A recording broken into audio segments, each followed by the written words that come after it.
বুকুৰ দেখা পালো তোমাৰ ছবি ধৰা দিলা গোপনে আহি হিয়াৰ কোন তুমি যে মোৰ খুকাৰ মন নিয়ৰৰে চেঁচাৰ নামি অহা প্ৰলয়ৰে লৈ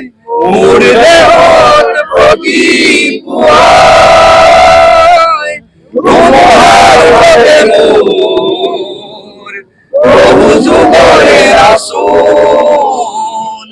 এনাৰো সঁচা মোৰ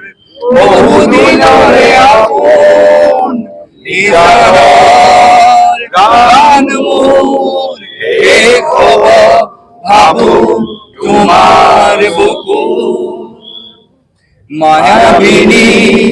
ৰাতিৰ বুকুত দেখা পালো তোমাৰ ছবি ধৰা দিলা ৰূপৰে আহি হিয়াৰ কোণত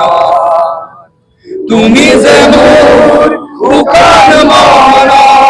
নিয়ৰৰে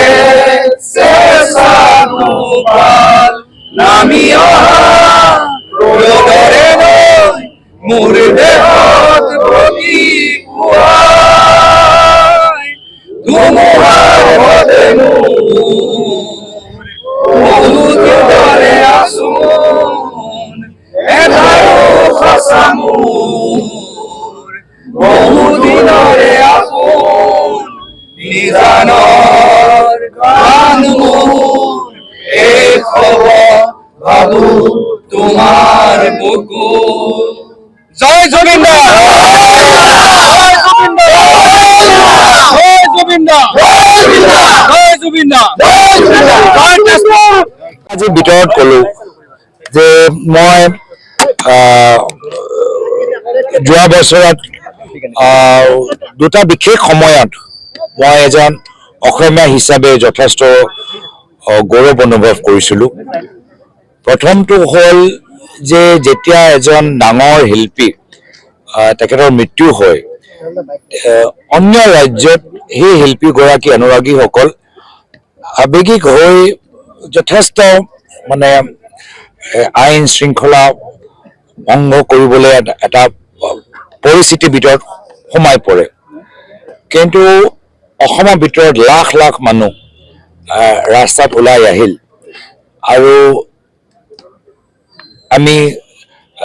নিজৰ মাজত আমি একদম ভাঙি পৰিছিলোঁ সেই সময়ত। তথাপিও আমি শৃংখলাবদ্ধভাৱে নিজৰ আৱেগ প্ৰকাশ কৰিলোঁ আৰু জুবিন দাৰ প্ৰতি আমি শ্ৰদ্ধা নিবেদন কৰিলোঁ আৰু বিভিন্ন কলেজ ইউনিভাৰ্চিটিৰ ভিতৰত ল'ৰা ছোৱালীবোৰ নিজে ওলাই আহি মায়াবিনী গানটো কোনোবা যদি আছে লগাই দিবাচোন, মায়াবিনী গানটোৰ ইউটিউবত মায়াবিনী গান নিকালো। তো আৰু এই সময়ত বিভিন্ন কলেজৰ ভিতৰতো ল'ৰা ছোৱালীবোৰ ওলাই আহি প্ৰায়তো জুবিন দাৰ প্ৰতি শ্ৰদ্ধা নিবেদন কৰিলে। কিবা কাৰণত তেজপুৰ ইউনিভাৰ্চিটিত তেজপুৰ বিশ্ববিদ্যালয়ত যিদৰে তেওঁলোকে ল'ৰা ছোৱালীবোৰ শ্ৰদ্ধা নিবেদন কৰিবলৈ বিচাৰিছিল, শ্ৰদ্ধাঞ্জলি দিবলৈ বিচাৰিছিল, সেই পৰিস্থিতিটো নাপালে, সেই পৰিৱেশটো নাপালে।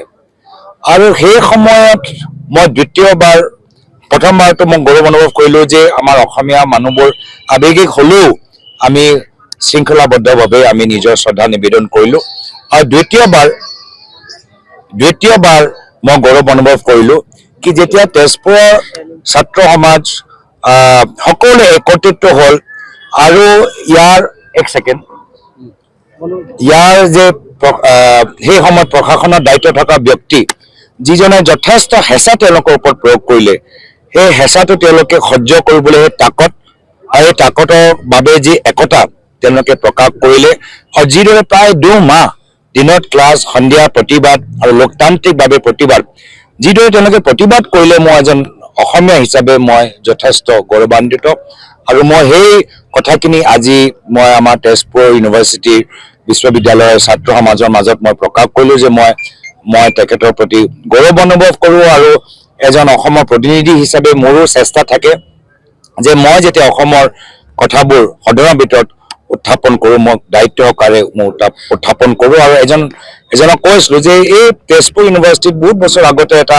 ছাত্ৰ সমাজৰ লগত মত বিনিময় অনুষ্ঠানতে এগৰাকী ছাত্ৰই মোক প্ৰশ্ন কৰিলে যে আপুনি যে ৰাজনীতিত ভৰি দিছে কি উদ্দেশ্য লৈ ভৰি দিছে মাত্ৰ আপোনালোকৰ পিতৃ ৰাজনীতিত আছে সেইকাৰণে ৰাজনীতিত ভৰি দিছে নেকি এই প্ৰশ্নৰ ওপৰত চিন্তা যে মই কৰিলো আৰু সেই প্ৰশ্নই যি মোক ক্লেৰিটি দিলে যি স্পষ্টীকৰণ দিলে